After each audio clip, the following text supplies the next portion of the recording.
And I'll figure out, I forgot. How am I going to intro this? Don't worry about... Oh, do the intro part for, do the trumpets from Votom's Eye Catch. I'll link that to you later. No, I mean, the intro for our podcast, you dungus. Oh, well, then you say it's E-Town. The eclectic, eccentric, and oh-so esoteric. No, that's the Twitch stream, you silly. No, you're listening to Radio E99.4, Sound of the Valley. And this is E-Town Public Radio with your host, Eric McIrons, who also happens to be your mayor, which, by the way, there's been some slander about me going around, and I want you to know that the line about me saying horrible people should die in horrible ways was taken out of context. Someone's trying to deep bury me. Oh, wait, no, I'm being told that I was the one who put that together, and I actually put a positive spin on it. And, of course, with me is 8StarKaijin, our lovable and affable... I forgot... Co-host? I guess... No, wait, what was the... I keep forgetting the kayfabe lore. Shit. You can't make me a vice mayor. I tried to rob the McDonald's. Yeah, and you kept starting fights outside of Popeyes. That was a... Okay. No, that was you, mister. But we should... That was a team effort. Wait, hold on. Who's this in our totally real sound booth? Sir, who are you? I believe I am Tim Eldred, star of stage, screen, and animated TV cartoons. Oh, like... like a whole bunch of Avengers cartoons and Spider-Man cartoons and Batman, the Brave and the Bold. And going back farther, we've got Extreme Ghostbusters and Heavy Gear and Godzilla and Men in Black and a whole bunch of things. A real journeys man. Yeah. Plus lots and lots of comic books, both on paper and digital. We will probably cover a few of them here. Yes, and of course, 8 was responsible for bringing you on. If you want to speak to that. Thanks a lot. A friend of mine by the name of South Louse. A friend of mine named South Louse linked me the Votom's viewing guide, and I looked it over a couple times, and I thought about talking to the person who made it, and I thought I didn't. It was a weird situation because I didn't know who you were at the time, so I thought it's just some guy who probably just went about his way, just lived the rest of his life without ever getting too deeply into anything like this. His name lost to the winds. Yeah, at the time, I was like, I'll never find this guy, Tim Eldred, and then I look it up, and it's like, oh, no, he's still in it. Not only is he still in it, but he's also been working on almost every animated television show I liked when I was a child. Okay, all right. So I said to myself, yeah, I'll go ahead and I'll just go into his DMs and say, hey, would you like to talk about this thing you made back in the day, before anyone even thought about Votoms like that? And then, what was it, like 4 months later? Because Twitter didn't notify you. Yeah. Wait. I thought that was John, a.k.a. Mercury Falcon, who couldn't join us this week. I couldn't join us this week. We love you, Bubba. And hope you get better soon. No, that was when I was working on a Skullman video. He responded pretty quickly, but no, with Tim, he unfortunately couldn't get back to me until like 4 months later, and Tim was like, oh, hey, how you doing? Yeah, I'm okay with doing it. He's like, oh, all right. Well, because I'd given up the ghost at that point. I was like, nah, I'm not gonna bother. I'm not gonna do anything of that sort. Yeah. And then that happened. It was like, oh shit, go. Yeah, at this point, I'm going to have to try and find a really good fucking guest to try and one-up you. Jokingly, of course. My dream would be fucking Jay Hunter from OSW Review, but there's no way I'm getting that racist led on here. He's not racist. That's just an inside joke for the show. Relax. Is this like the OSW thing with like the most Irish? Right? Yes, yeah. Okay. All right. He is the main host of OSW Review, the old school wrestling video podcast. Oh, no, I shouldn't do that. The most racist Irish people you know. No, they say that as a joke. They're fine. They're good lads. I know. It's a weird joke, but all right. Look, today we're going to be talking about, well, a lot of things. Mostly Votoms, especially Votoms. Well, before we get into that, why don't we talk about ourselves and how we've been. I'm doing all right. I'm doing great. I've come through a very, very busy year on a very intense TV show. Up until a couple of months ago, I couldn't tell anybody I was working on it, but then it was announced, and it is Magic: The Gathering. Oh! Yep. It's a fully animated version that's going to be on Netflix sometime next year. And we're pretty close to wrapping it up. It's been a deep, deep journey. I've been considering getting into Magic myself, so... Don't do it. That was frame one. You were too ready to respond. Listen, I know my brother used to be in Magic. It's not worth it, dog. Okay, I'm leaving that alone. We're getting back to this. Also, don't get into League of Legends. But that's just given. So let's see. Where should I start with? Well, what is Votoms, and why did you make it? Well, hold on. Let's not just jump right into it. I mean, talk about your week, you silly. I have been getting pumped for this for like the entire month. That is it. All right, I guess I got to come in with the extra long story. So here we go. Oh, okay. All right. Well, I've been fine. You know, Thanksgiving was this past weekend. Had some family over, ate food, enjoyed the company, the huge. Also took my learner's permit test and passed that bitch. Gonna start learning how to drive real soon. Really excited about that.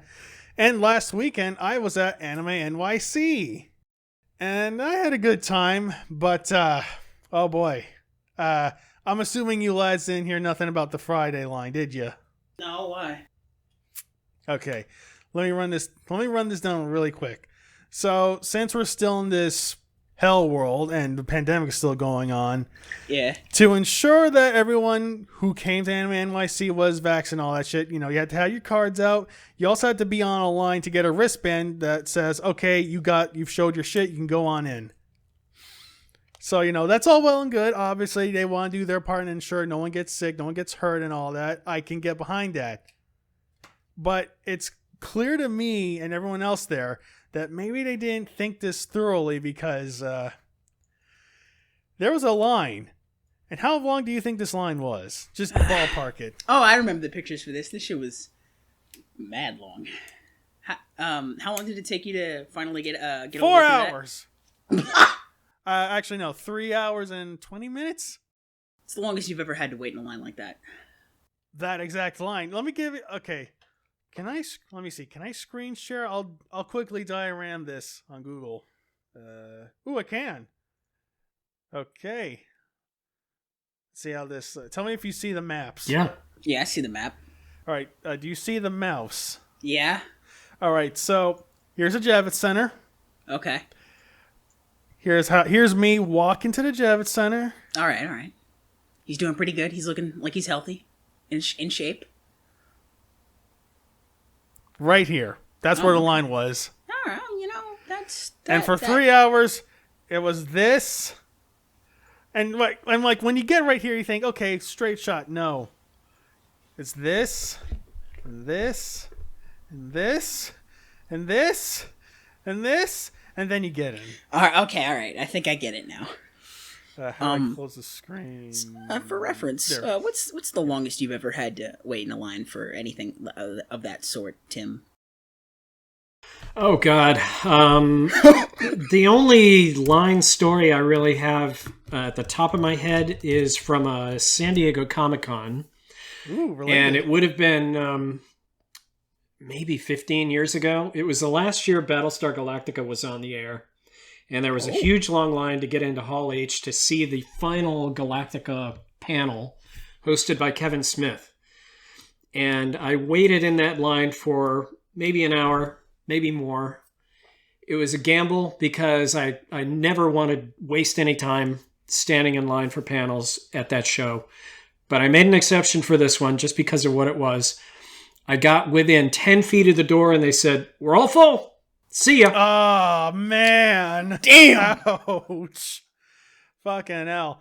But I see, when I go to a convention, I don't do panels, actually. I just like to walk around and be a part of the madness. Take pictures and shit. Actually, Here's some photos I took there. I still haven't uploaded my fucking Saturday fix. But yeah, I like to do a little cosplay too, just again, be a part of the madness. Scott Pilgrim this year, and I got no love whatsoever, because I guess Scott Pilgrim's time in the spotlight has shone down. I can live with that. But anyways, huge line aside, I still had a good time. Met some people, met up with a longtime friend I haven't seen in ages because they live in Ohio now. Mm-hmm. So yeah, good times. And now you memorized every single brick of every building on that pathway, didn't you? No, I kind of tuned out, just almost killed my phone listening to podcasts. Oh, okay. But yeah, that was pretty much the last few weeks of my life. Everything's going fine. All right, good. Was it was it worth it? Yeah. I go just to be there for the madness. You know, it's me and my brother always like to do at least one convention a year, and we can't exactly go out to the big ones like fucking Otakon and all those kind of big out of state ones. Yeah, because that would require money. So a convention like Anime NYC is just right for us. We actually used to do New York Comic Con, which is the other big one. Okay, but we stopped around. When was the first Anime NYC show? I want to say 2017 or 18. Where we're like, yeah, this is too big and there's just not a whole lot for us. Anime NYC is a lot smaller, much more concise, and we just have a better time. Hopefully next year we don't have to deal with that line. But yeah, good times. Worth it. All right, now we can get into the meat and potatoes of the topic at hand. All right. So Tim, what is Votoms and why did you make a guide for it back in the 80s? Votoms is a science fiction anime made in the golden age of the real robot genre. Okay, what's a real robot? A real robot was a whole new type of anime robot design that began with Mobile Suit Gundam and broke away from the previous genre from the 70s, which was retroactively called Super Robot. Stuff like Mazinger Z and the like. Exactly. And the primary difference between them was science and technology. The super robots kind of relied on magic. And the real robots, relied on much more identifiable, much more real-world technology. And that kicked off for real in 1979 with Gundam and evolved for another 3 to 4 years, with Votoms finally arriving in 1983 and really locking it down. Okay. And the mecha designer responsible for that was Kunio Okawara, who decided when he got into designing Votoms that he wanted it to be perfectly transmissible from the drawn image to a 3D form. Okay. So that when models and toys were made, they didn't have to modify. All right. That was a kind of inherent problem with super robots and some of the early real robots, was that they had to be so heavily modified in order to function in 3D that they stopped looking like what was on TV. And, okay, that checks out. Yeah, and the idea was a kid's going to want to, we're talking about teenagers at this stage, they're going to want something that looks as close to the drawn animated image as possible. So let's just start with that. All right. Let's make that our goal. I was going to ask, do you think that as we progressed, or as Sunrise and the like progressed through the 80s and on to like now, that line between super robot and like real robot wasn't really like a fixed binary state? Because you had stuff like Dunbine where it basically it has certain limitations like its predecessors in the real robot genre, but it does Dragon Ball Z shit like almost every other episode. Sure, and then later in the 80s, edging into the 90s, you had Gao Gaigar, which was as super robot as you could get, but they tried to make it realistic within super robot rulebook.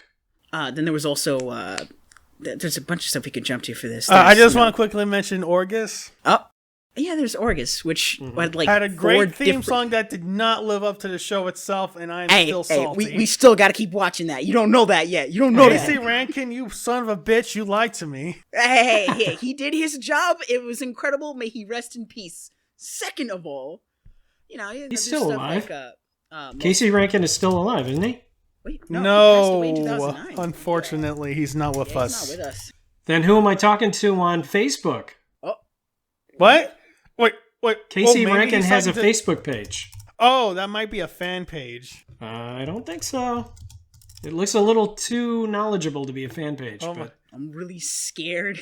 Wait, okay, no, I'm certain this is a fan page because, again, our friend Mercury Falcon, a.k.a. Johnny, did a video on Casey Rankin, and I remember him talking about this Facebook page. I was posting all his rare stuff and shit. Yeah, I'm pretty sure he passed away of esophageal cancer. Yes, he did.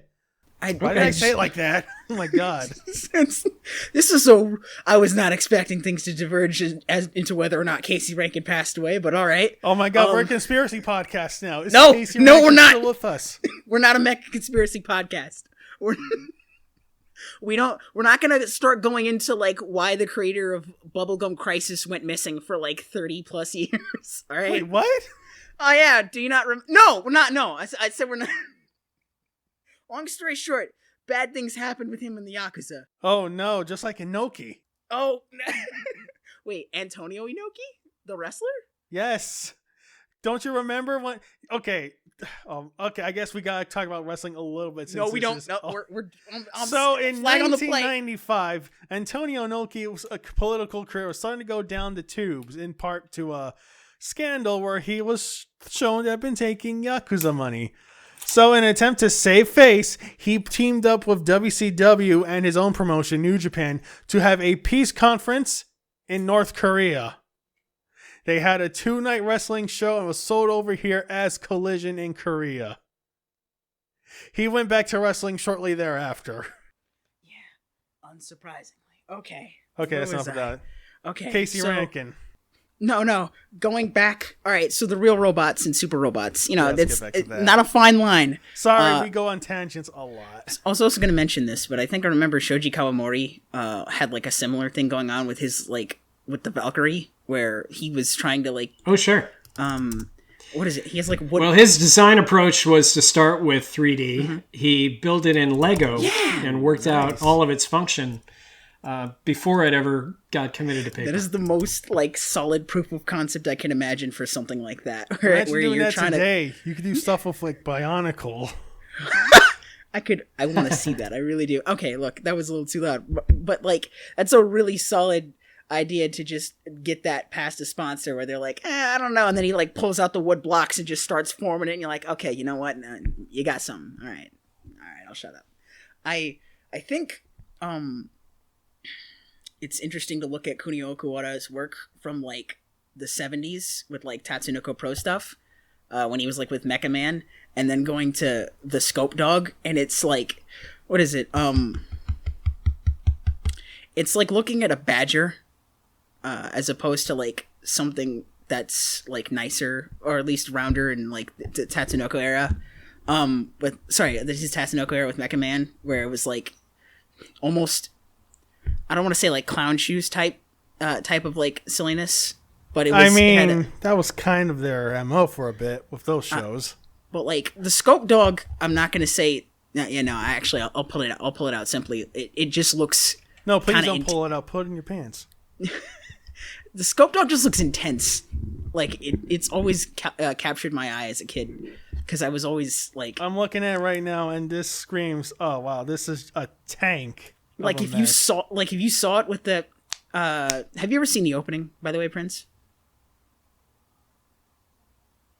What do you think?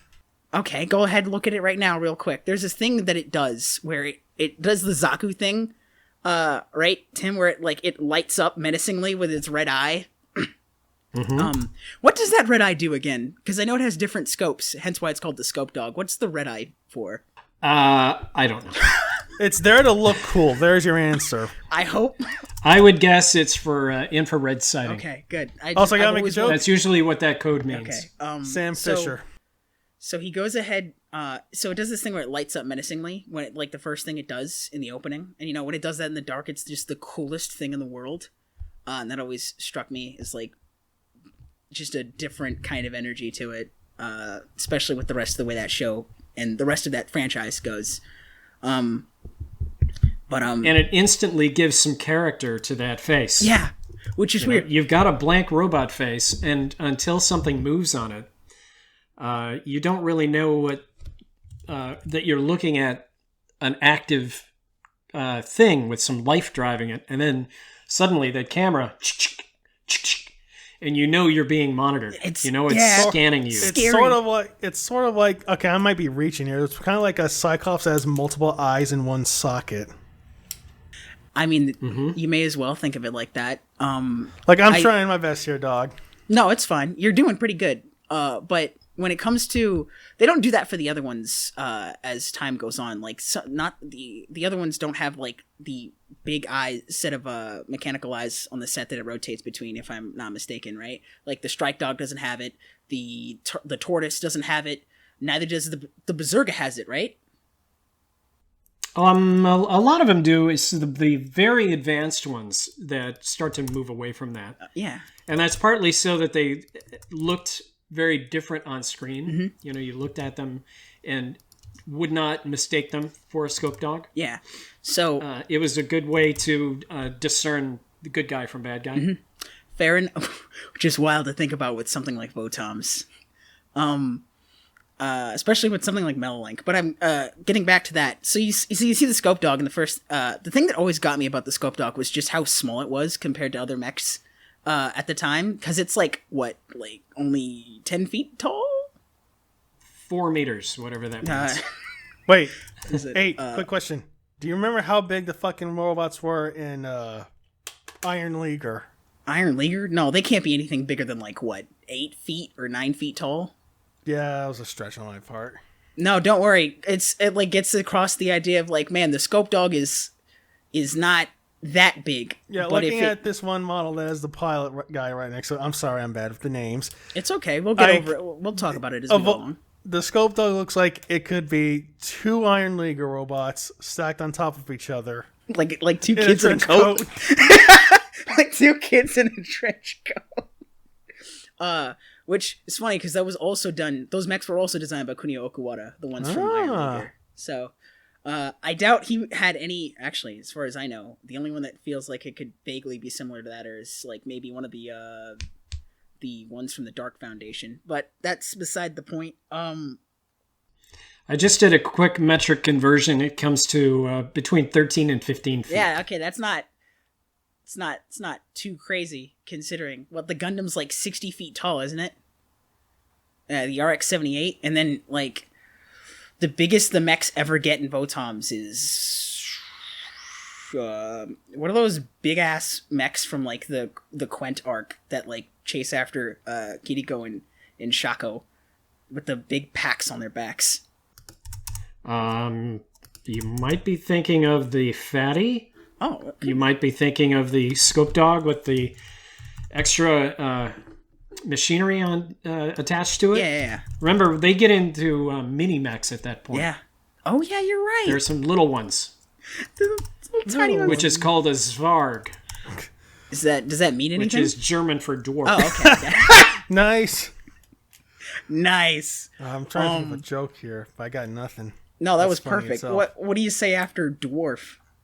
Midget? How dare you? Let's see. So you see something like that, and cool. It's nice. It makes sense. It immediately gets across what's supposed to be going on for it. It opens up like a hatch. You just walk right in. You connect it. The pilot's supposed to connect it in with the helmet. With his helmet, so he can actually literally see through it. Yeah, it's sort of a VR system. Mm-hmm.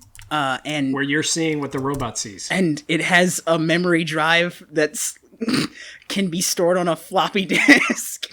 Yeah. Which always killed me. Everything back then was powered by floppy disks. We hadn't figured out how to make USBs. He's like fighting a super soldier and the man pulls out a floppy disk and I'm like... Time to boot up this shareware version of Doom that has all the sprites replaced with Simpsons characters. Nice. Actually, no, this, what is it? Is there enough space? How cramped is it when you're actually in the scope dog? It's like the pilot only has enough room to like store like his basic amenities and a gun, and then he has the controls. Yeah, you have a gun strapped to yourself, and then within a foot of you in all directions is armor. So it's when you look at something like that, everyone and their mom, especially in universe, looks at that and goes, "Oh well, yeah, that's just a coffin. You're ready." That's what they call them. Yep, you're just ready to die. Hence Just why like some of the mechs in fucking Warhammer. Fucking, what are they called? I know there's ones that like literally are, you're strapped in and it looks like a fucking coffin in the center. I was gonna say I'm not sure if this is true, but is another way of saying is Votoms also supposed to be read as like bottoms to mean that they're like at the bottom of the barrel?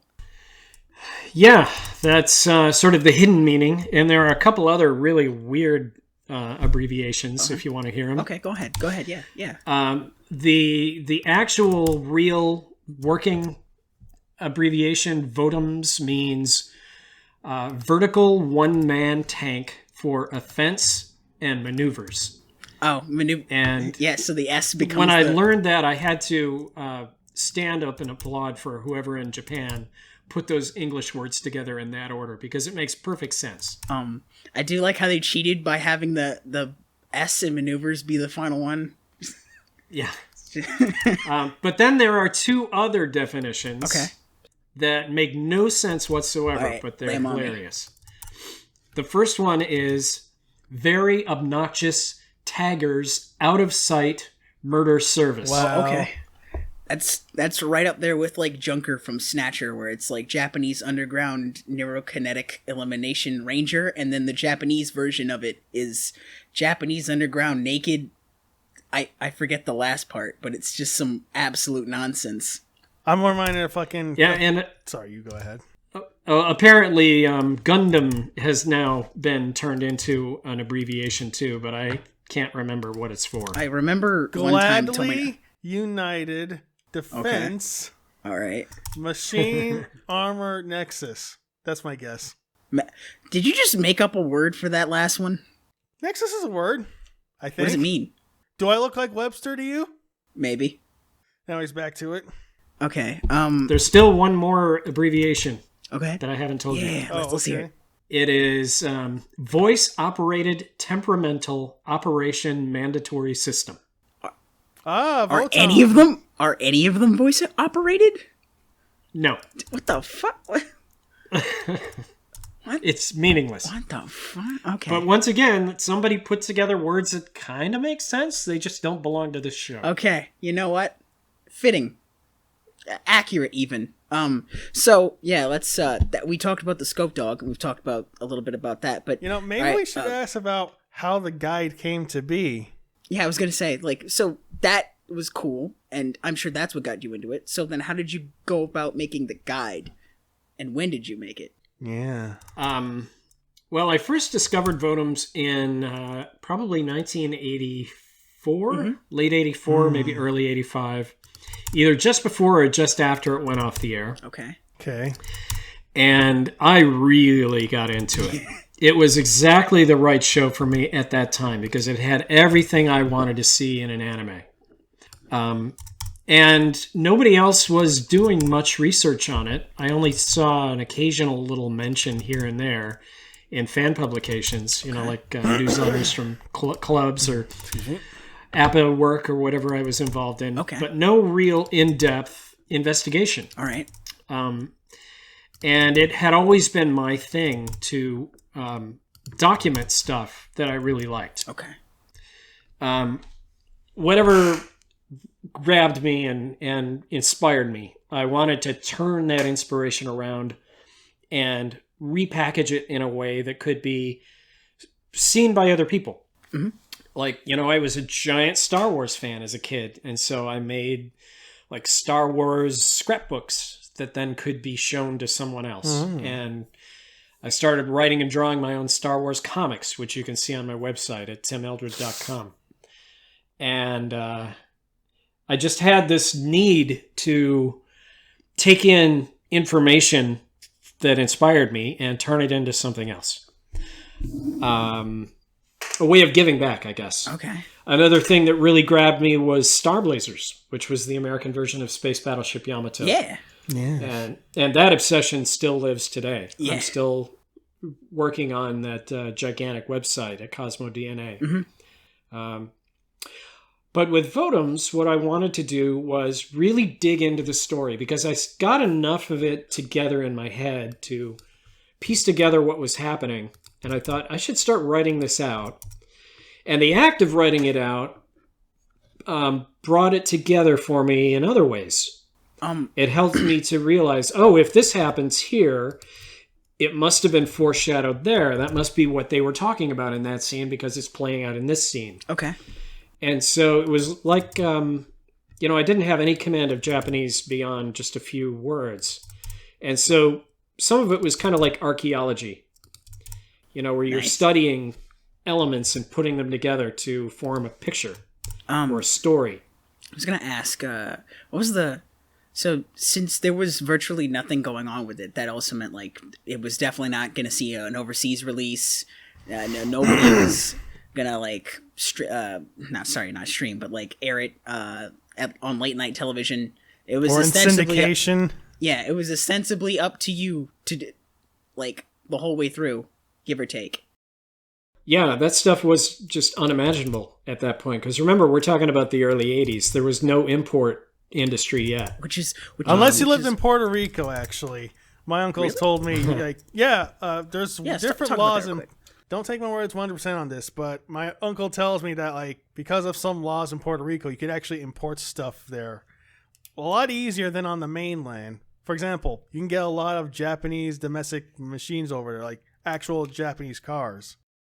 Okay, so when you say you had to do research and get a hold of it, like, I would assume since the show had just come out, there were a good number of like guides, reference materials, and the like at that point, right?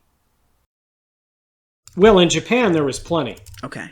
So every time I found out about a new book, I tracked it down. Okay. And I bought it through whatever means existed at the time. Which were? Well, the main source for stuff like that was Books Nippon. Okay. That was a mail order service that became kind of the first of its kind. If you didn't have any friends in Japan to find stuff for you, you would get the Books Nippon catalog maybe once a month or two and pore over it and see what they had gotten in. They had a store in Los Angeles where I live now. Okay. And so they sold stuff in their store, and they also offered it in their mail catalog, and this is before the internet, so it was all snail mail. Okay.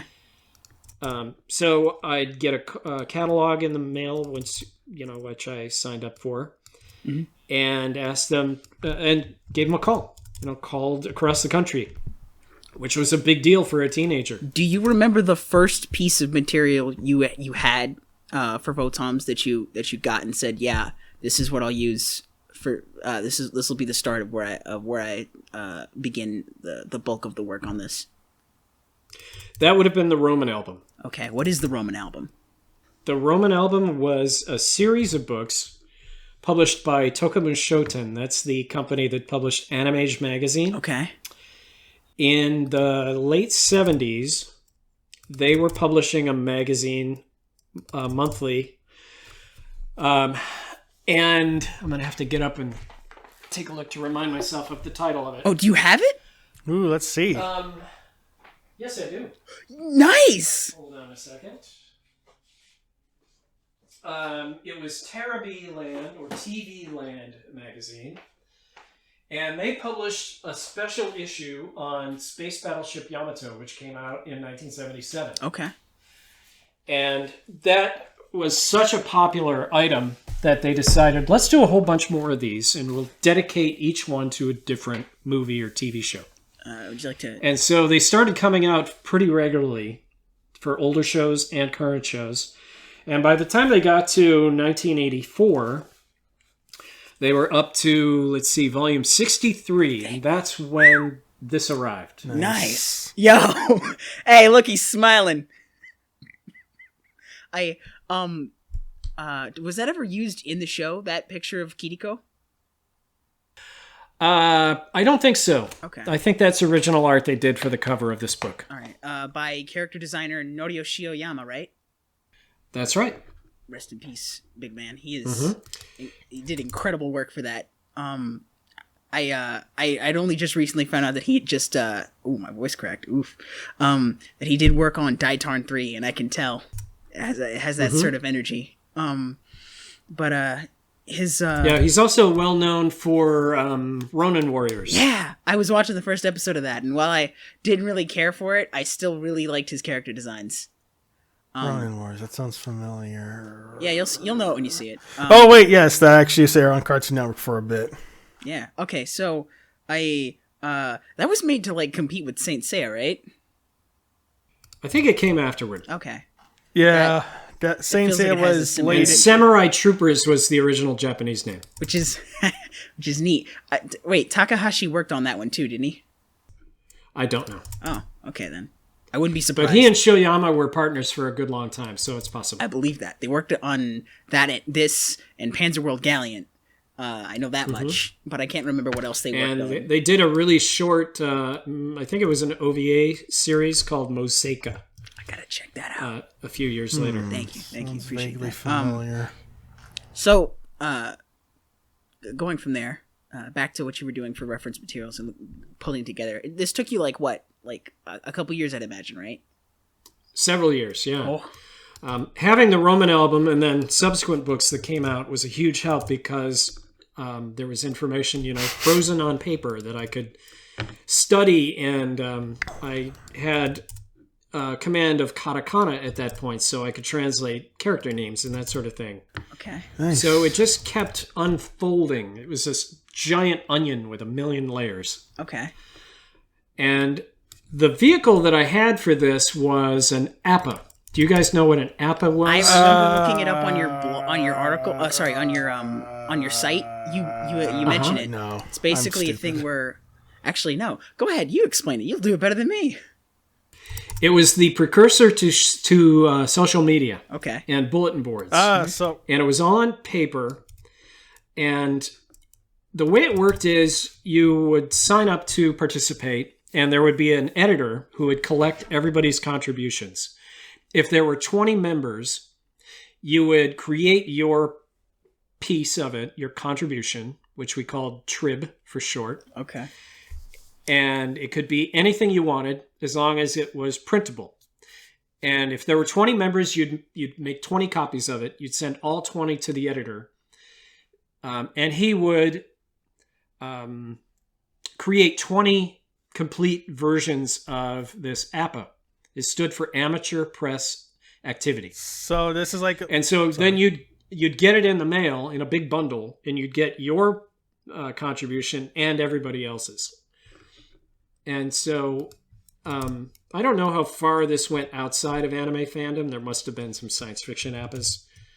But I was in an anime version called Animanga. Okay. Mm-hmm. And I used that as my vehicle to publish the viewer's guide one section at a time.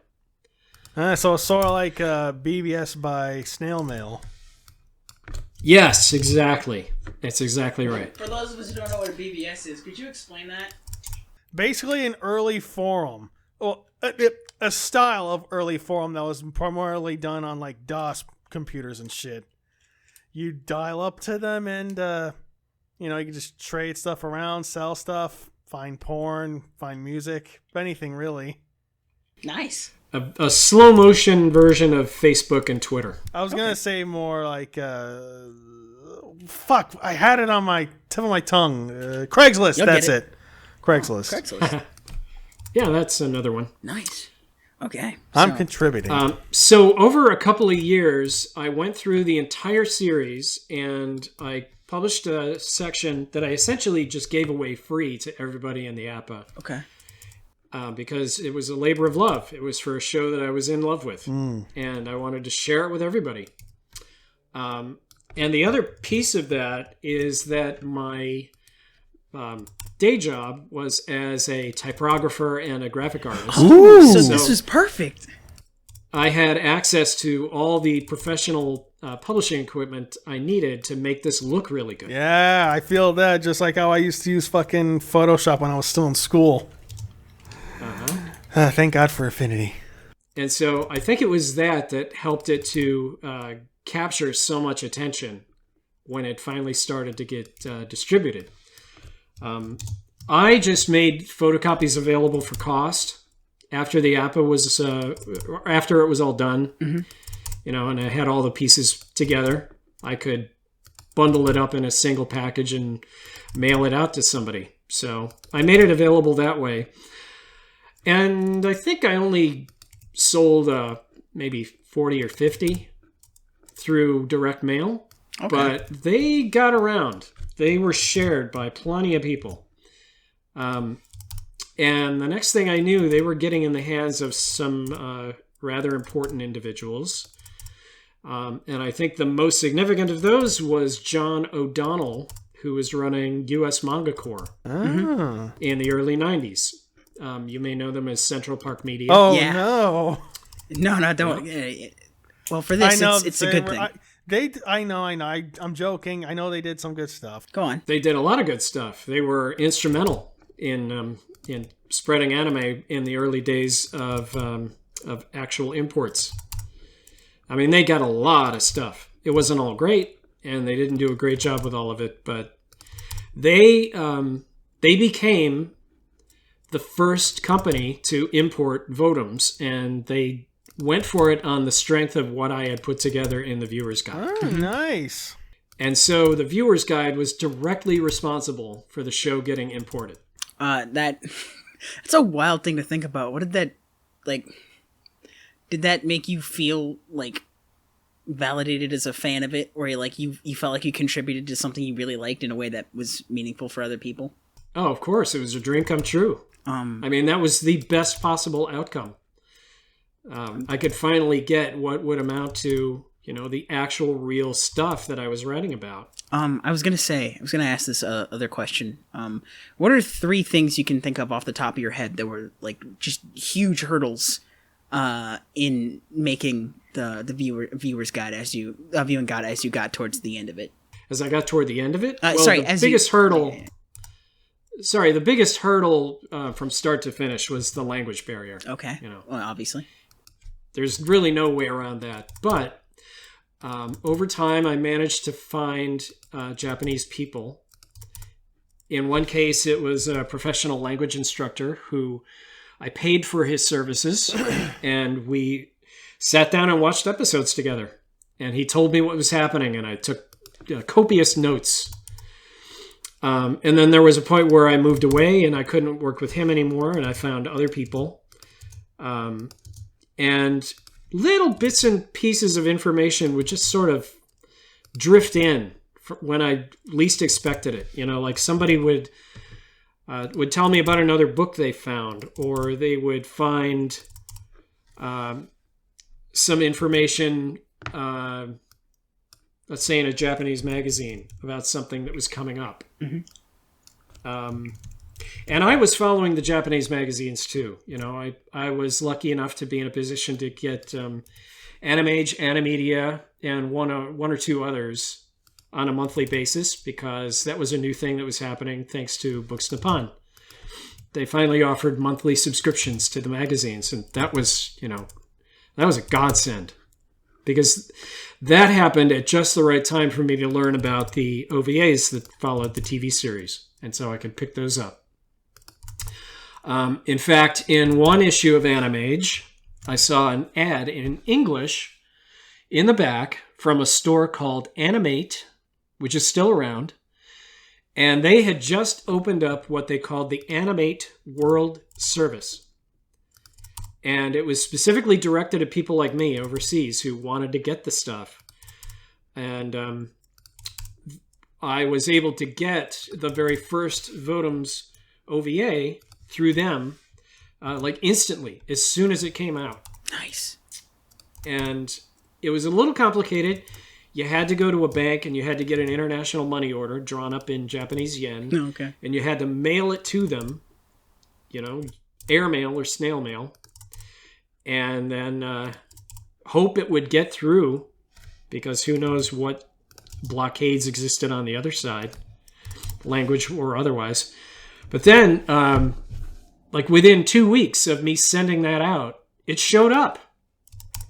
And suddenly I had brand new votems in my hands. And so it gave me new things to study and write about. Good. I'm glad. And it was like a treasure chase from then on. Nice. Okay, so if I'm to understand this correctly, as you were making it, more Votom stuff came out. So you added that. That's a wild thing to have. Yeah, it suddenly went from this legacy project to something that was alive and current. I was keeping up with current stuff. And I'm having that same experience now with my Space Battleship Yamato website, since new stuff is happening with that all the time. Good. I think let's see. Let me think of something here. So if you look back on it, if you had the chance to think on it, or what are some things that you, aside from like adding new stuff, what is something you think about that's like, I would have done this differently? Or inversely, what are the things where you look at and you go, nah, I'm not changing that. I like the way I did that. That mainly just involves the graphic presentation. Really? My taste has evolved. I've learned a little more about typography since then, and what styles work on a page, what's more pleasing to the eye, what makes people actually want to read text that may be a turnoff if it's a big sea of gray. Content-wise, of course, I've learned new things since then, so there's a lot more information that would be plugged in. But in terms of the overall approach, I think I'd still do it the same way. But today it would be published online. Yeah. Which it has been, obviously, because someone took the time. Did you scan it yourself for yourself at one point, or? No, I think that was done by Central Park Media for one of the DVD releases. Wow. I think they put a PDF of it onto one of the discs, and that PDF is probably what got taken out and shared. Yeah. All right. Which is fine with me. I never intended to make a profit off the thing. I just wanted to make it. Gotta keep circulating the tapes, or the papes in this case. This is so wild to me, because I'm thinking about it now. It's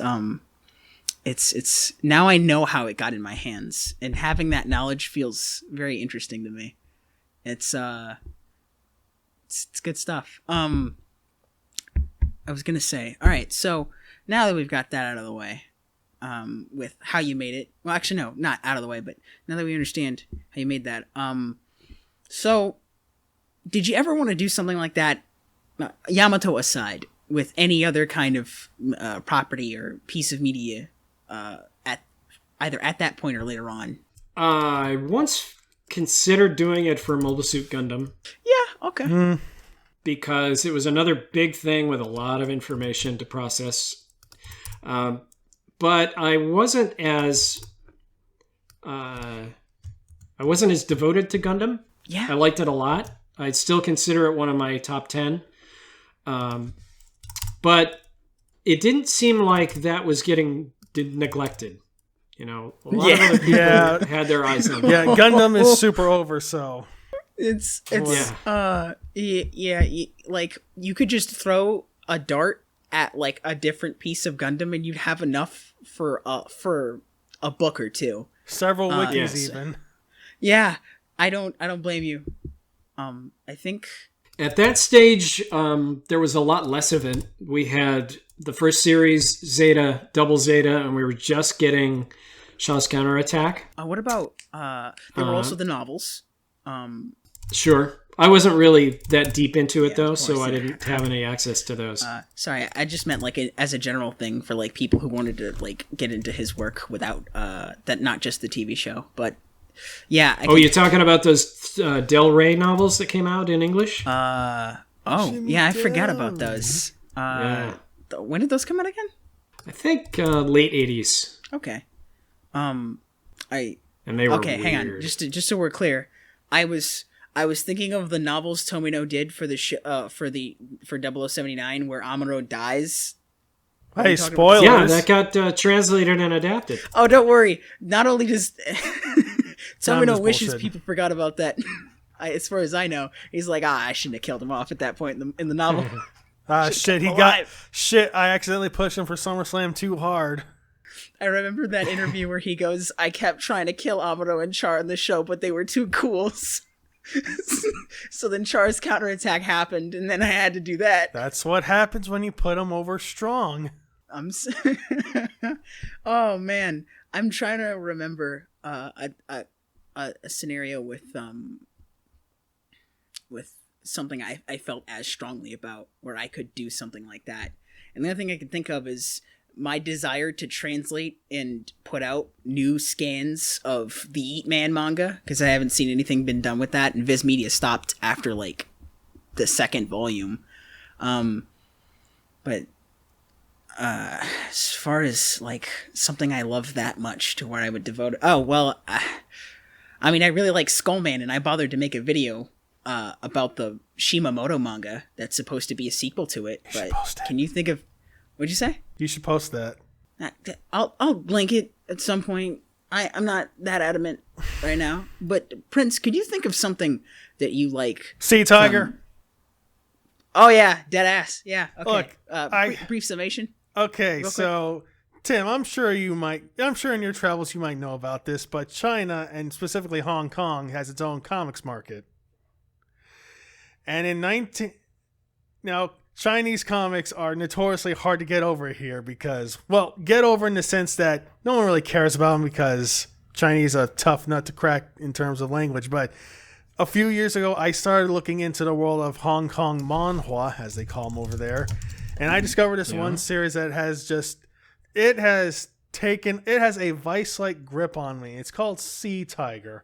Let me just get the cover out just so you know what kind of powerful art we're looking at here. Are you familiar with Crying Freeman? Sure. Oh, yeah, yes, I should mention that. A lot of Hong Kong manhwa take their artistic inspiration from Ryuichi Ikegami. Because Crying Freeman was really popular. But anyways, about Sea Tiger.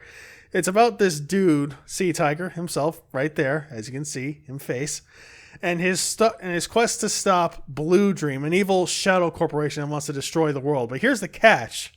Yeah. Everyone's got superpowers, but how? They have superpowers by tapping into the electromagnetic waves in the air. And it's like chi by way of sci-fi. It's just, I love it so fucking much. So you could see yourself making a guide for someone. I could, especially since Google Translate keeps getting better and better. And it might be a while before I actually bother to work up the courage to say, okay, enough's enough. I gotta do this. Yeah, okay, well, I gotta turn you guys on to a different translator. Yes, I thought Google was the best out there, but there's a much better one that I discovered last year. Please link it. It's called Deep L. That's L. See, if that ever crashes, that's going to be an unfortunate name. DeepL.com. All right, I'll keep that in my back pocket. Thank you very much. It looks like Deeple.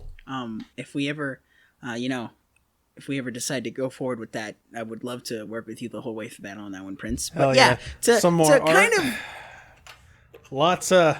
Can you tell these guys were inspired by Fist of the North Star? By the way. Yeah. Fist of the what star? Yeah, man. Just, don't play with my heartstrings. I saw that part on your website. I don't remember what in the world is. What is that? Is that Enough of the bit. That? You're belaboring the point. Damn it! I was gonna mention that movie that they just trace Kenshiro from for the Ashura arc. What is Cobra? It's Cobra, where it's just I'm forgetting that Rocky actor Sylvester Stallone. Kenshiro just looks like Sylvester Stallone at the end of in Cobra with the shades and everything. There's also that one swipe where they did of the poster from Over the Top, another Stallone movie. But anyways, Sea Tiger's great. I gotta talk about it more sometime in the future. Let's get back to the main topic. So yeah, your passion for that was incredible. I'm hard about it. Yeah, don't worry about it. I understand your love. But also, so like, Me personally, I think I got into Votoms because I watched the opening as a kid, and that like shook me to my core because it was the most like heartfelt thing I'd seen for something like that, where it felt like a weird bittersweet mix of a character going through some really tough shit. But you get the idea he wasn't an asshole, or he wasn't, there was something bittersweet about him. And then, I watched the actual show and come to find out, thankfully, because I love when this happens, I was right. The emotions I got from the opening were accurate to the show. I get that with a lot of Ryosuke Takahashi anime, where like the opening or like what it looks like and then what it is are pretty 1-to-1. I didn't have... It helps that he writes his own opening songs. Good. That's good shit. Although, in contrast to Yoshiyuki Tomino, who also writes his own opening lyrics, I didn't get that with, like, the only show I didn't get that with is Dunbine, because what that show is, and what it looks like on paper, from a distance, or could feel just a little bit jumbled. I say that, of course, because Dunbine came around, like, the same time, right? 1984 to 85? They both debuted the same year, 83. Wow, what a conundrum. We're gonna, let's get into it, with the actual show itself. We'll jump from arc to arc. You and I will basically guide Prince to it, as we also talk about that and how things work from, back then and now when it comes to like shows either in America or in Japan. So the first thing we gotta address is marketing and merchandising. You worked on a show called Heavy Gear, and I remember... Yeah, that's right. And that's another dimension to the Votoms Viewer's Guide. Mm-hmm. I told you about how it got into the hands of Central Park Media. Yeah, ties back. And it also landed at a company called Ionus Publications in Canada. Ionus? Yep. And they really liked what they saw based on my presentation. Yeah. And they wanted to do a game, an anime role-playing game. At the time, they had a magazine called Protoculture Addicts, which came out of the whole Robotech milieu. I was going to say, it's like, that's a good name. Uh-huh. And they wanted to expand into games. They wanted to start making games. And they thought Votoms would make a great game. Let's put together our own pitch for one. We'll create a sort of sample game, and we'll approach Sunrise and see if we can license Votoms and make this game. And they did that, and they took it to Sunrise, and Sunrise turned them down for whatever reason. But they so liked what they had put together that they didn't want to lose it, and they said, let's still make a game, but we'll change the name, and we'll change some details. We'll give it a different backstory, and we'll call it Heavy Gear. Just like how Mortal Kombat was originally supposed to be a fucking Bloodsport game. With Jean-Claude Van Damme. Yeah, that's why Johnny Cage is there. He's the XP. Nice. Okay, so I remember you had this on the article for Heavy Gear. It's a picture of the Votoms viewing guide, and then it like the evolution, there's an arrow pointing, and then it goes right to Heavy Gear. I think there's something in between. I can't remember. Let me go. Well, is that just a bunch of tapes? Don't worry about it.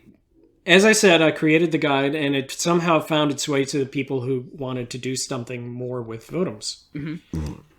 Heavy Gear was the closest we could get to a Votoms game at the time. Since then, Artel Saurian Games managed to successfully license it and do an American version of a Votoms game. So that eventually came true. And I got to work on that too, which was kind of cool. All right. What's more interesting, though, to me personally about Heavy Gear was that I landed at an animation studio when my career in TV cartoons began. And I was there at exactly the right time to work on a Heavy Gear cartoon. Yeah. And so it came full circle. Now I was making essentially a Votoms cartoon for American TV. I was gonna ask, and this is something else you can read about at my website. I was gonna ask, do you wanna get into do you want to retread some things you put in the article? Or would you like to, or is it okay if we, get on to other elements that I think maybe the article, for obvious reasons, doesn't bother covering? Yeah, go wherever you want to. Okay, in that case, let me get this out of the way immediately. So there's this concept you've mentioned in the article where it's the show in your head and the show on screen are two very different things.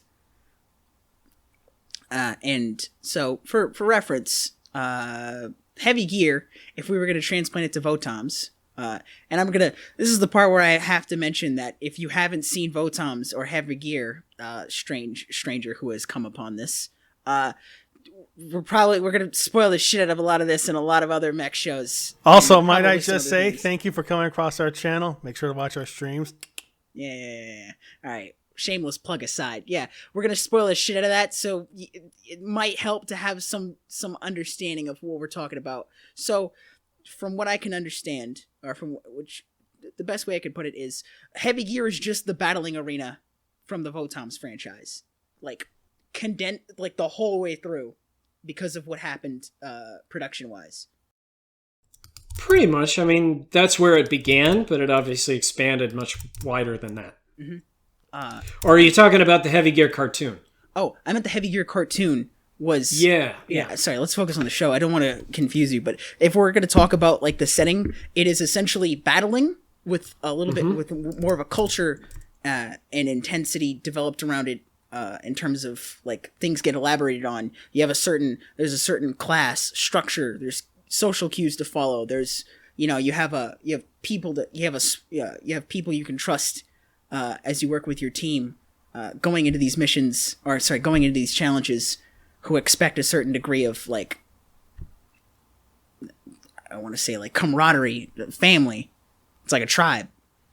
Mutual respect. Yeah. Sure. And then, there's beef with an entire, like, opposite territory to you, and that you can see as the show goes on, or at least from what I could see, I watched, like, 6 episodes. And that... Yeah, the idea is that there are these sort of two different tribes on a colony planet called Terra Nova. And they are in constant tension for reasons that I don't remember. Mm-hmm. And one of the ways they kind of contain it is by having this extreme sports robot battle wrestling racing thing event. And the beginning of the show was supposed to, the first arc of our show was supposed to focus just on that and then expand up into bigger and bigger things.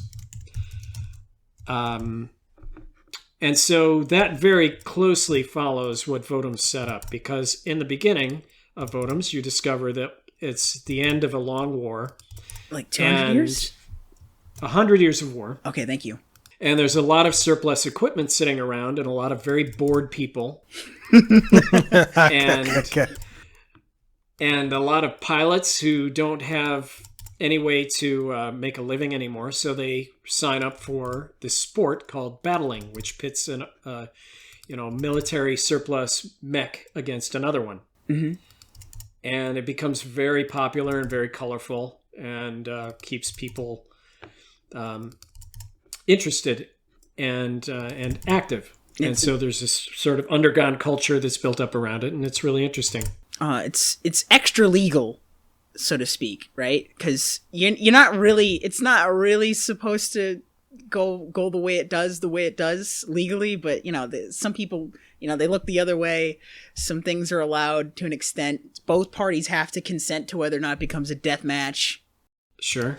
Usually both parties have to consent. I'm looking at that fucking captain in the first arc who just turns the whole thing into a death match without Kiriko knowing. To quote Jay Hunter, they're mostly willing to play by the rules.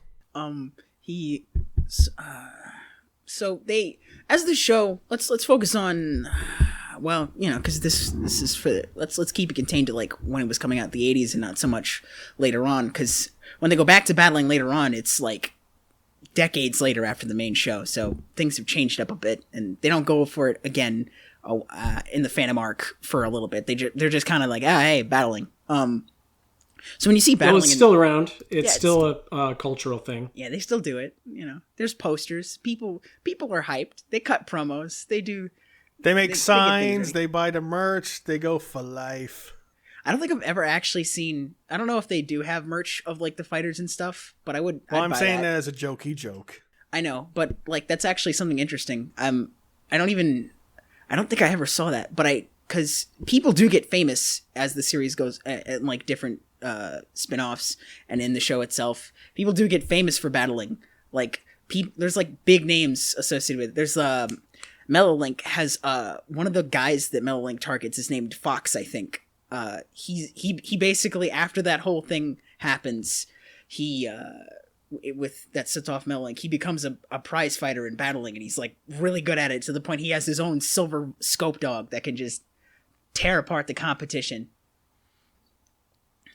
So it kind of reminds me of Draven from Heavy Gear in that respect, where he's just like, yeah, and a lot of the Blue Knight spin-off story starts with battling elements as well. I was going to mention that, actually. So this is why because I played a lot of the Blue Knight Berserker video game, which is the only way I could get my hands on it, because trying to get my hands on a copy of that is next to impossible for me.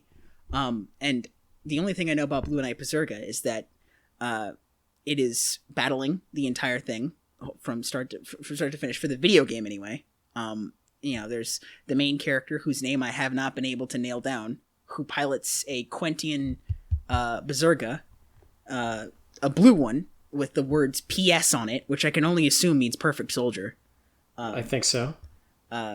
Gets into a series of fights against this big bad dude who pilots a really cool mech called the Shadow Flare. Right. The Blue Knight video game does not quite follow the novels. I had a feeling. They replace the main character with you. You become the main character. Oh no, I got isekai'd. I was gonna ask, so with Heavy Gear, I thought it was gonna do like the Blue Knight Berserker type situation where there was just gonna be a really menacing, like overarching villain in the fights, and there was gonna be a bunch of stuff happening with that.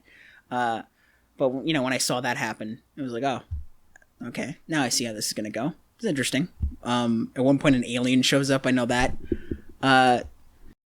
Yeah, they were running out of ideas at that point. I really wish it wasn't the case and they had like planned that and it had been a little bit more thought out.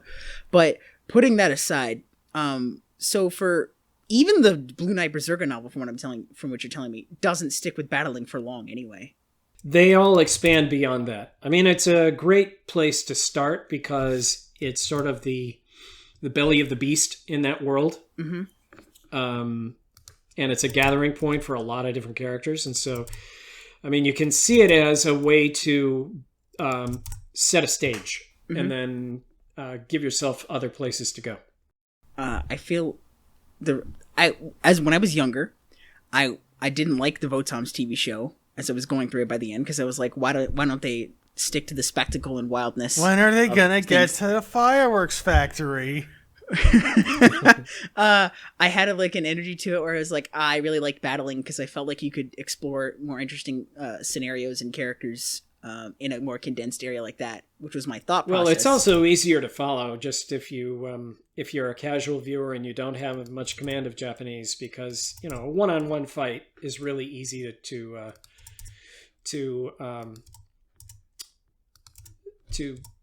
work out in your head as you're watching it.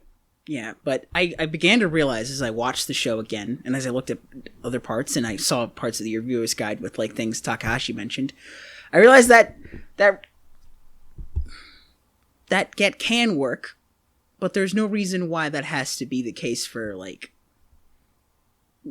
the show as it was, because with something like Heavy Gear especially, if you're doing this for I could imagine a year and maybe more before it actually gets out, and the ideas you have for that for something that's longer than 12 episodes, where you can like flesh that out to its maximum and do it, or like maybe a movie, you're probably gonna run out of ideas really fast, and you might not know how to expand that into something that if you're just gonna keep it there, into something interesting. So it made me appreciate Votoms on the whole more when I looked at that, and it made me also inversely feel really bad for like when I started seeing later episodes of Heavy Gear, when I jumped around to like, okay, I can see how this runs its course really fast.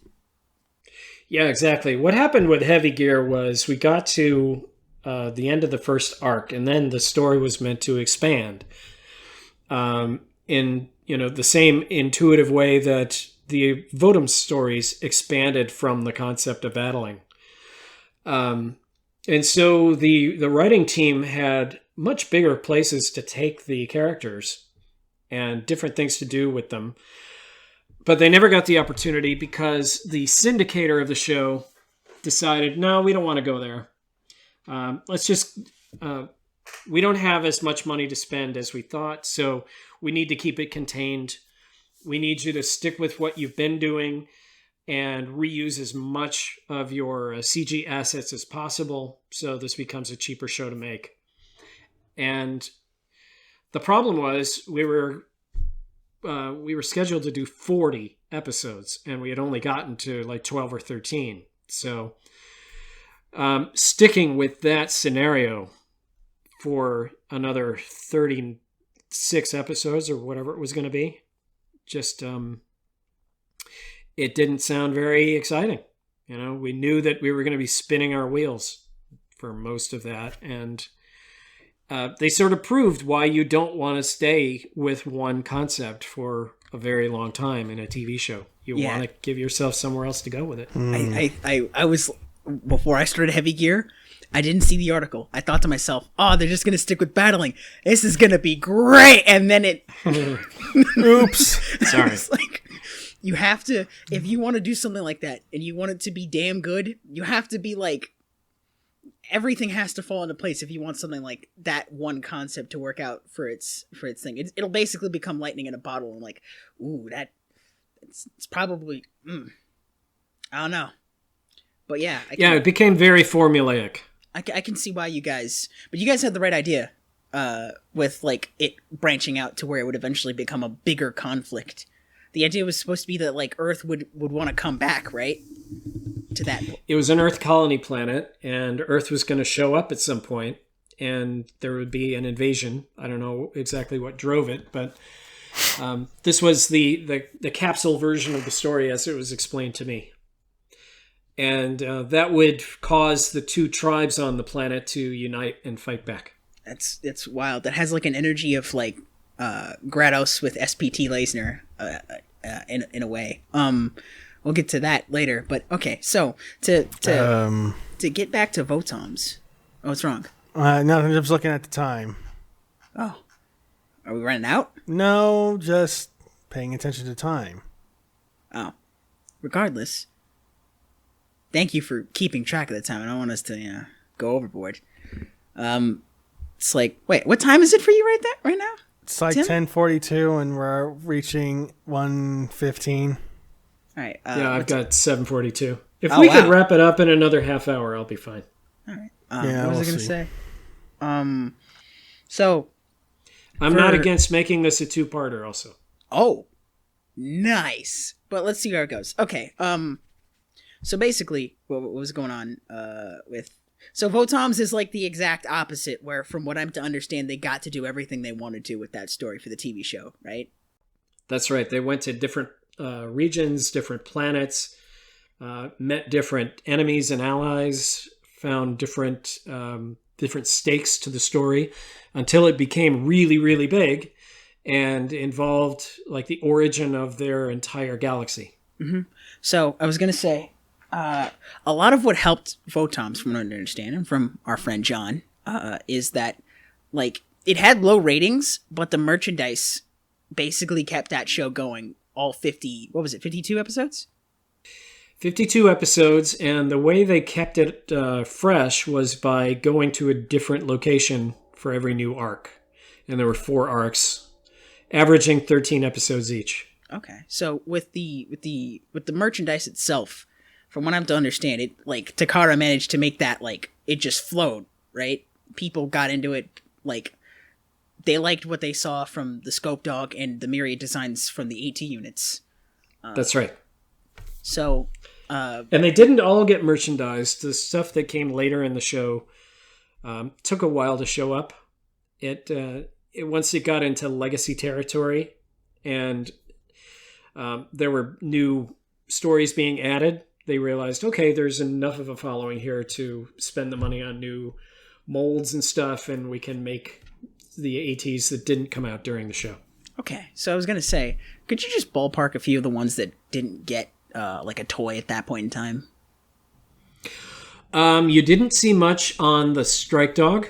I think there was 2 model kits total, and they didn't do a really big one.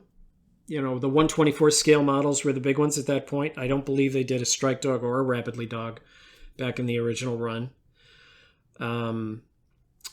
So those were bigger things that came later in the show, and by that time, the toy and model companies like Takara were looking for new shows to start pumping, and so their attention would drift away from the last arc of Votoms, and you didn't see a whole lot from that. Okay. But again, they made good on that. More things happened later, and I think we've gotten pretty much everything in the long run. That's pretty good. Was there ever anything for the ships? No. Wow. I don't think any ships came out, even in miniature form. Damn. We did get some ground vehicles, but the ships didn't really make it. Okay. All right. I understand. That's unfortunate, but I can't remember any ship design sticking out to me too much in that regard. Well, it wasn't really a ship show. They had them. Yeah. And they looked cool, but they were sort of functional as opposed to showy. Yeah, it's not like Yamato where you're there for the ships. Yeah, and you didn't have a singular ship that everybody was on to become a character unto itself. The closest, unlike the White Base in Gundam. Mm-hmm. Yeah, closest you could ever possibly get from like a Reach is that one ship in the 3rd arc with that Fiona and Kiriko ride around in. But Space Battleship X. That's its name? That's what it's called. I forget. Starfleet? Okay. That's a pretty generic name for a show like that. I'm surprised. Okay, so it was a mystery ship. It didn't have any known point of origin. Well, I mean, it was intentional. Yeah, no, that checks out then. If you you put it like that, yeah, that makes a lot of sense. Okay, it was never named in the show. That was just the name they gave it so that they could talk about it. That's like in print. Wow. Yeah. It's like how Mr. X isn't the name of that boss from Resident Evil 2. That's just something that just got attached to it. It's just called the Tyrant usually in official naming. Don't forget the boss from Streets of Rage. I'm pretty sure he was just called Mr. X at some point. Oh, shit, that's wild. Okay, so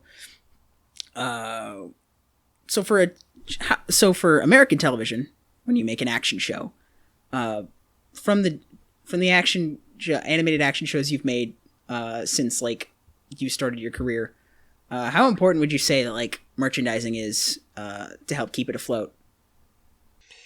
It was important in the beginning. Merchandising drove most of the shows that I was involved with during I would say the first half of my career. I've been doing TV cartoons for 25 years now. And it's only in recent years when the merchandising started to fade in significance.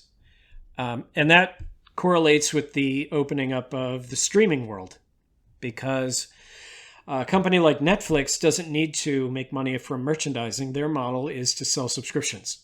And so their interest is in content. And they're not overly concerned about whether that content is going to look good on, kids' backpacks, or if they need to make action figures that appeal to a certain demographic.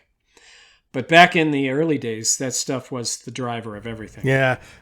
Even as late as like the 2000s, I remember hearing stuff about like how the Green Lantern show got canned, even though it was doing really good. No, wait, not Green Lantern. I think it was Young Justice got canned because of merchandise bullshit or something.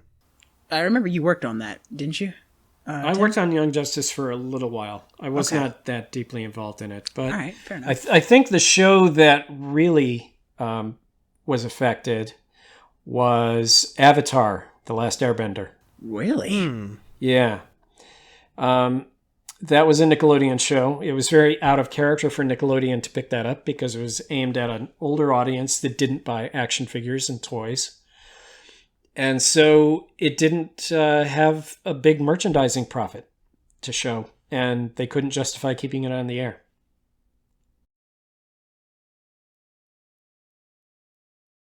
That's interesting. So when you look at something like that, and you look back at Votoms, and all the different shows you watch, what kind of perspective does that give you as someone who's worked on those?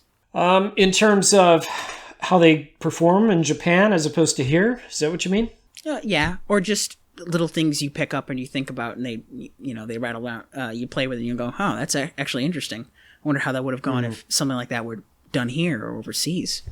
Well, it's very interesting to me to see anime exploding in popularity over the last 2 or 3 years. Mm-hmm. I think it was bound to happen because of several factors, mainly the momentum of collecting that began in the 80s.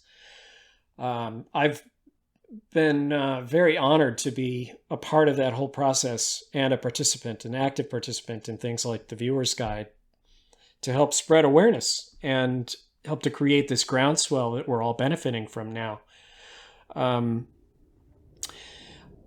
I do occasionally wonder what might have happened if TV producers were a little less cowardly back in the 90s and aughts. And if they had paid more attention to us, and by us I mean the young people who came out of comics and anime fandom to work on TV cartoons. Everybody that I worked with from my very earliest days were all hardcore anime fans. We all had our favorite shows, and we all brought that energy to what we were doing. But there was resistance back in the beginning because we were working for the previous generation of producers who didn't really understand the stuff and were kind of intimidated by it because there was so much of it. But they have all gradually faded away. Very few of them are still in positions to make creative decisions. And now everybody I hear from who is at the producer level or higher is an anime fan. Maybe not as hardcore as the rest of us, but they certainly know what the stuff is and they are no longer scared of it. Okay. And as someone who's made fan contributions that have amounted to pretty interesting changes in the landscape, how do you look at how things go along with what fans do for the shows they like, either translating them, contributing something or so onto it nowadays? It's fun to see all the podcasts that are out there.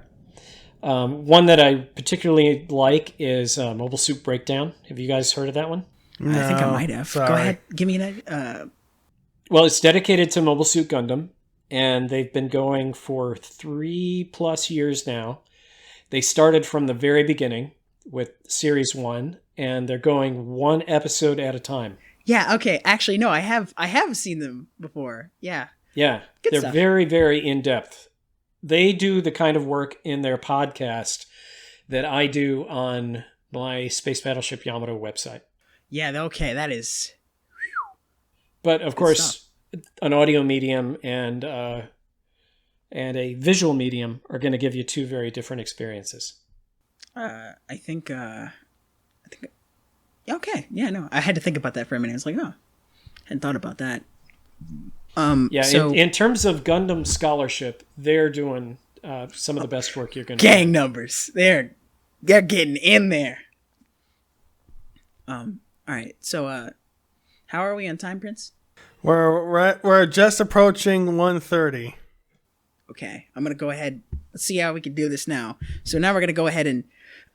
Okay. Yeah, can we switch? What's our next topic then? All right, so our next topic now. Maybe something maybe I could contribute to. Oh yeah. Sorry. All right. No, it's okay. You've been silent for a while. Now it's time we get you involved. We get you in the thick of it. Look, I try to keep up with everything, but I got bad brain. You don't have bad brain. Just sometimes you forget. All right. Don't emasculate Take it me. easy. I said take it easy on yourself.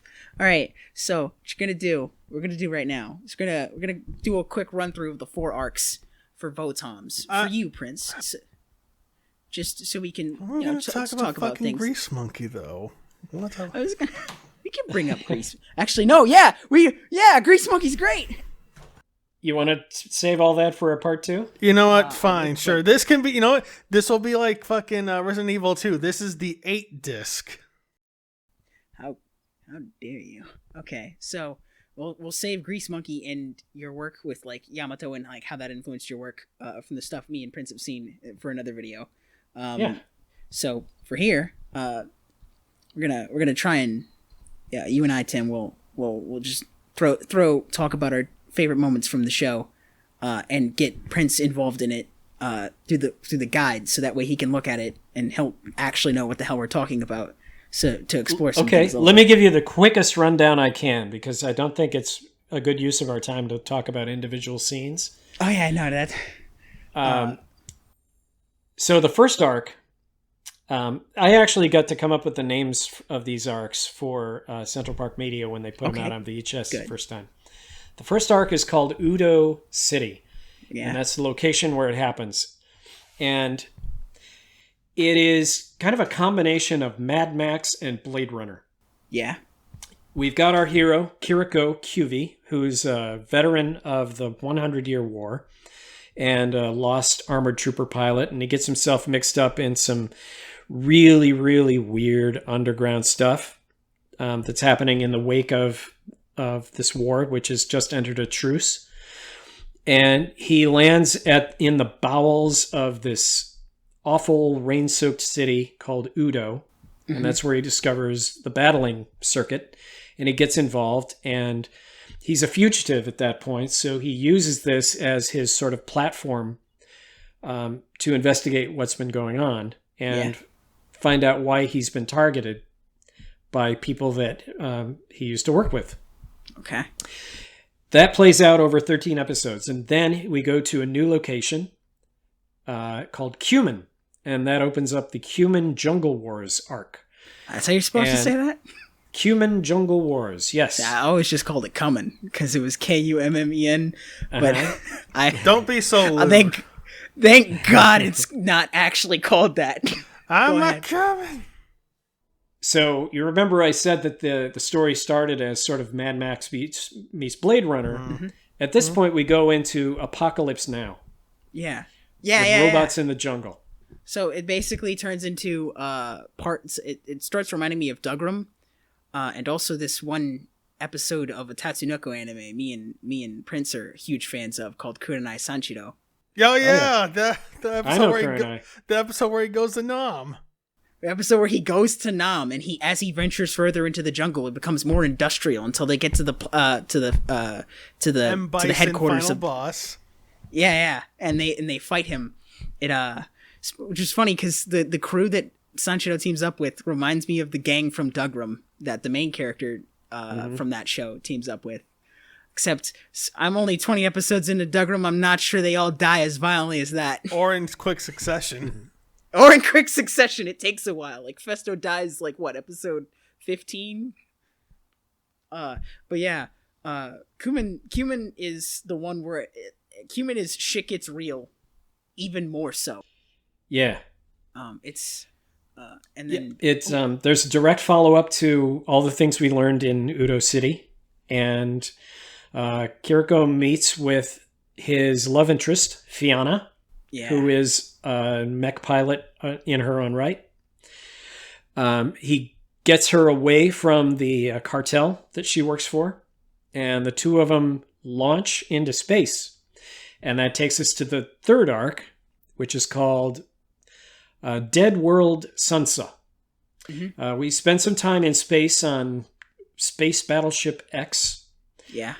Which is, it's like this ship that's alive somehow. It seems intelligent. It seems to know who they are because it keeps presenting these flashbacks from Kiriko's past when he was in the war and opening up these emotional scars for him.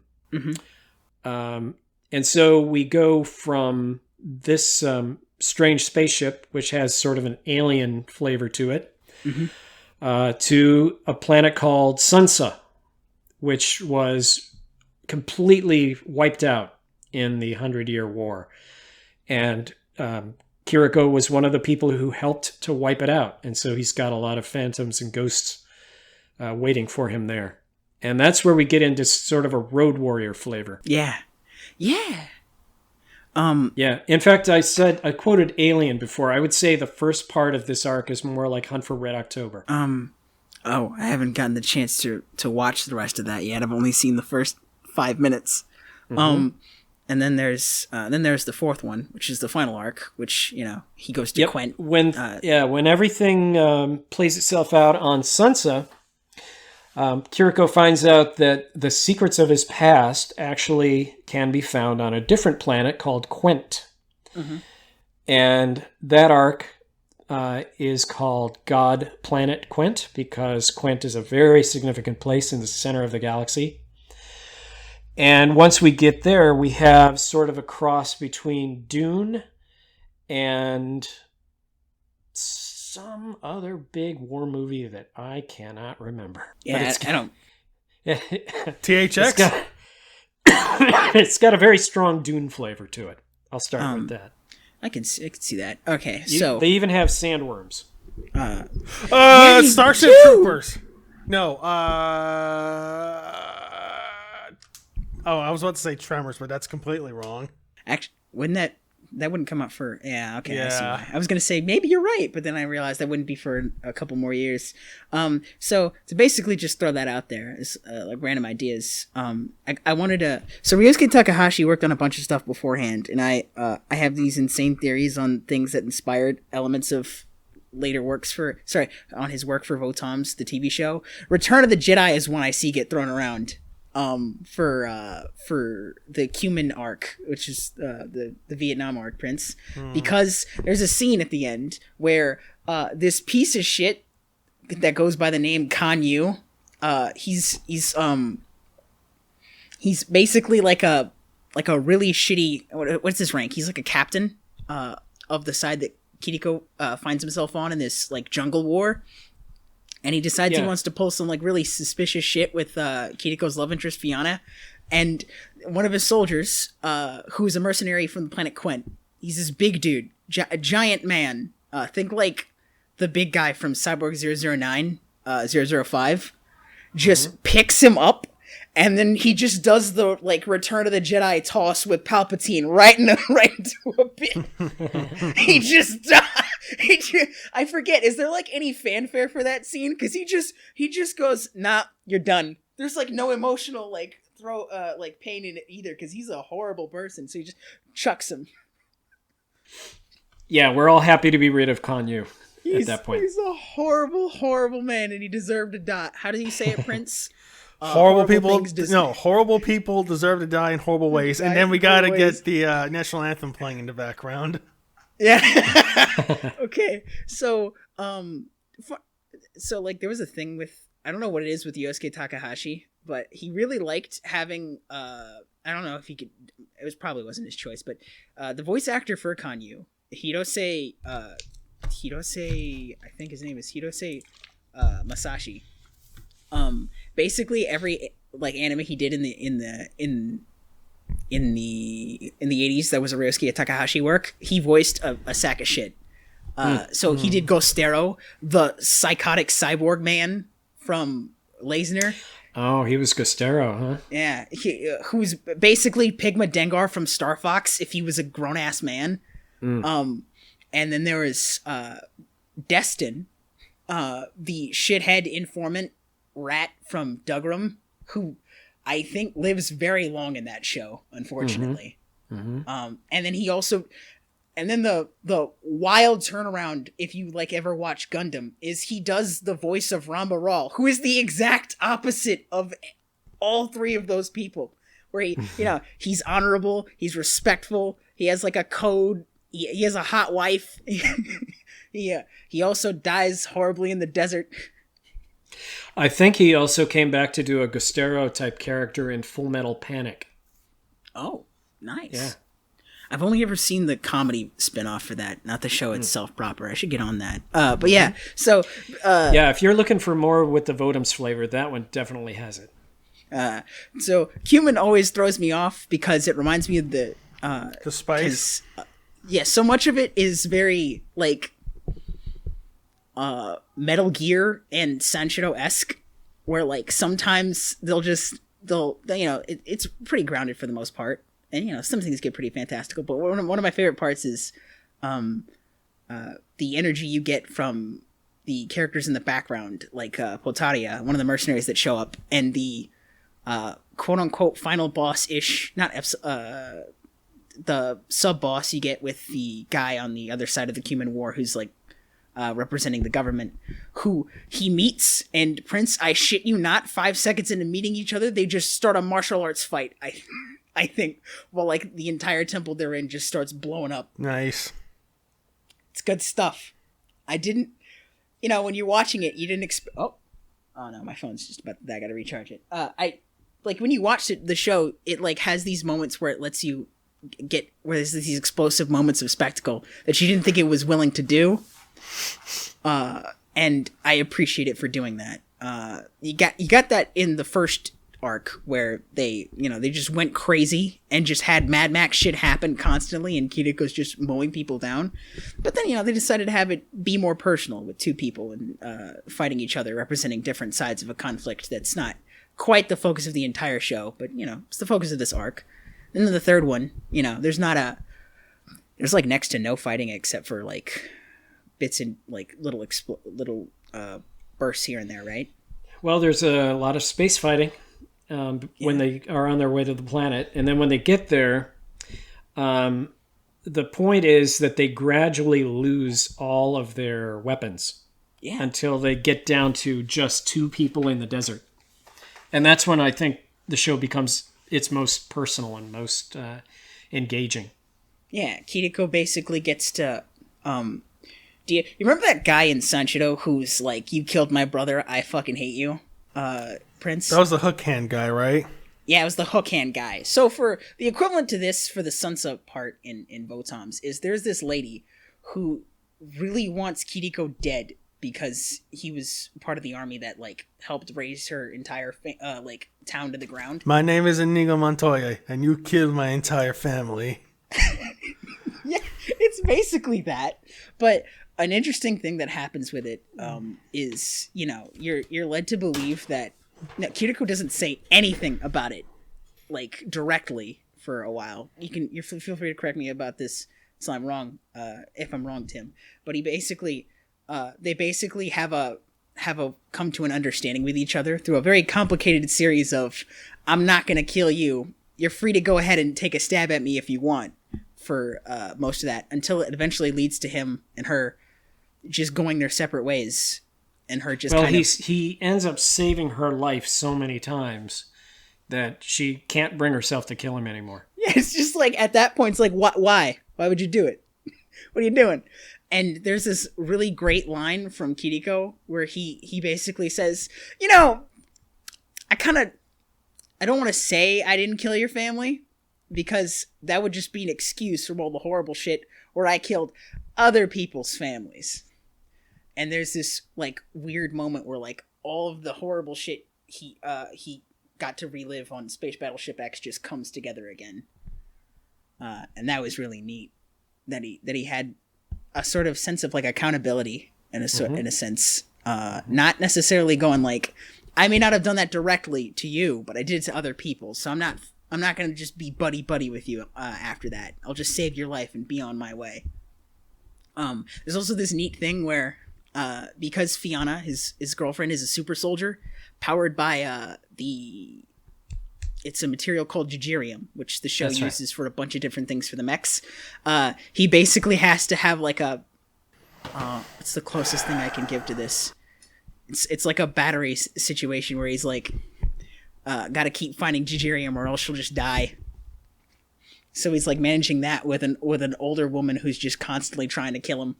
Mm-hmm. I would call it funny, except it's only sometimes laughable. And then you get the final arc, where he just meets God. It's just essentially. Yeah, it happens. Yeah, 1 minute you're going through Mad Max, Vietnam, and several parts of a weird version of Hunt for Red October, and next minute you're meeting God.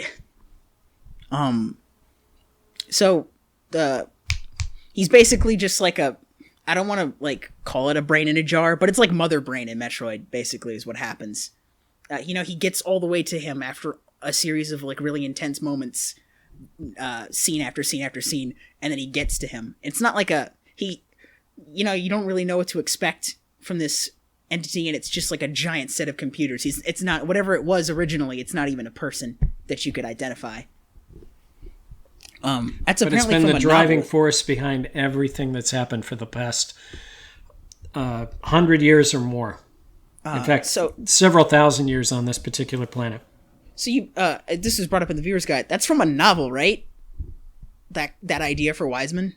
Yeah, the computer's called Wiseman, and there are different sources that could have led up to it, just in terms of inspiration. But it's generally agreed upon that the primary idea or the primary inspiration for that was an Arthur Clarke story called The 9 Billion Names of God. Okay. And it's been too long since I've read it, so I can't recount it for you. Fair enough. So this is where I bring in my crazy theory that Ryosuke Takahashi worked on Cyborg 009 before in the 1970s. Yeah, the 79 version. Uh-huh. Yeah, and I think that elements of that inspired Cyborg 009. No, sorry, inspired parts of Votoms, because the human arc with elements of Epsilon, where they basically just like have him go crazy and have him as a testing ground, is similar to the Vietnam arc where Black Ghost is doing that. Essentially with the Cyborg Man. There's the whole part with when Joe gets to, Cyborg 009 gets to the end and he finds out that Black Ghost is just 3 brains in a jar. And then Kiriko finds Wiseman. Made me think that had an influence with that to an extent. But unlike Joe, where where Joe just keeps firing at Black Ghost until they explode inside the giant demon statue, Kiriko just turns him off. Yeah, we get sort of a HAL vibe off of that. 2001. Yeah, he just, what is it? He like walks over to these switches, these big ass switches, right? And he starts turning them. And as you do it, you get the slowdown like in 2001: A Space Odyssey, where like Wiseman just goes no. Right. And I'm not gonna lie, it's actually pretty funny that it just kind of ends like that. And then he gets into a space pod and he just gets shot off into space. That's how it ends. Right, there's actually a whole year of unexplored territory between the shutting down of Wiseman and the epilogue of the show. Yeah, it's wild. You get to that epilogue and it says 1 year later. Wonder what happened that year. But yeah, that's basically like the idea for that's how like Votoms runs through. It's a pretty good time throughout all of it, and like it's surprising how many other kinds of ideas it throws in there with like stuff from martial arts movies, action films, novels, a little bit of romance when it has time to. It's good stuff. But what is it? And also the mother of all fucking bait and switches, where Kiriko pretends he's gonna be with Wiseman, and then at the last second when Wiseman's like, "Take my hand," he's like, nah, and then just pulls out a gun and fucking shoots. I hope you're going to spoiler warning all that. He's already I made so my much claim for at me. the beginning. But regardless, yeah, good stuff. So to just wrap this up,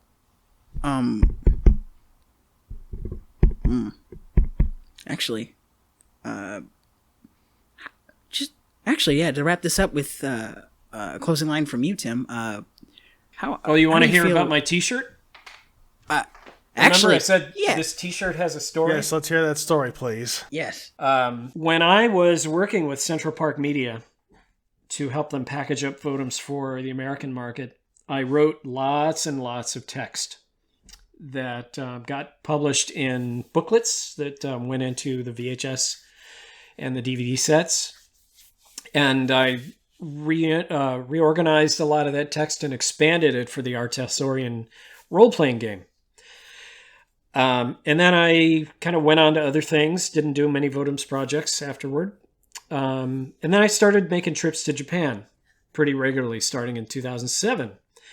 One of the stores I wanted to find there was called Cospa. It's mainly an apparel store, and you can get cosplay supplies there. They always have anime t-shirts with really cool stuff on them. And so I went into a Cospa on my first trip, and I found this very shirt that I'm wearing right now with a scope dog on it. And at the bottom of this shirt is a whole bunch of text. I don't know if you can see that very well. Kind of, a little bit. Nah, it's fine. Okay, well, there's a block of text under the scope dog here. And I picked it up in the store and I thought, oh, that's English. I wonder what it says.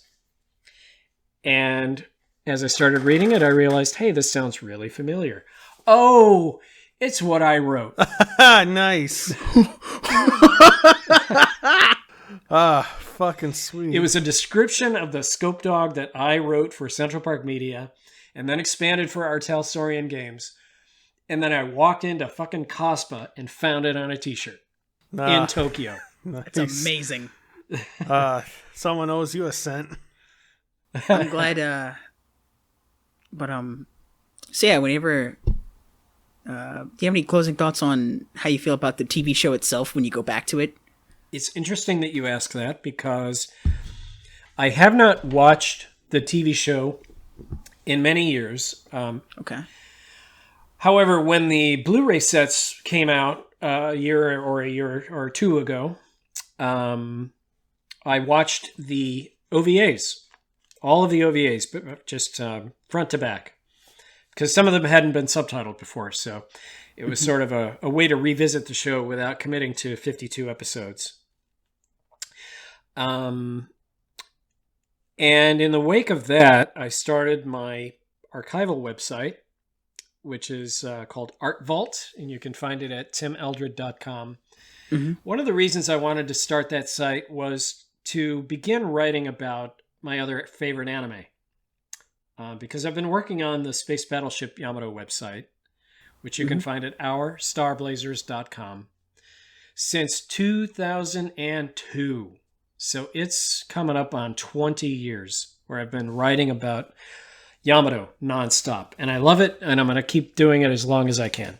But, but my shelves are overflowing with other stuff that I now have the ability to translate on my own.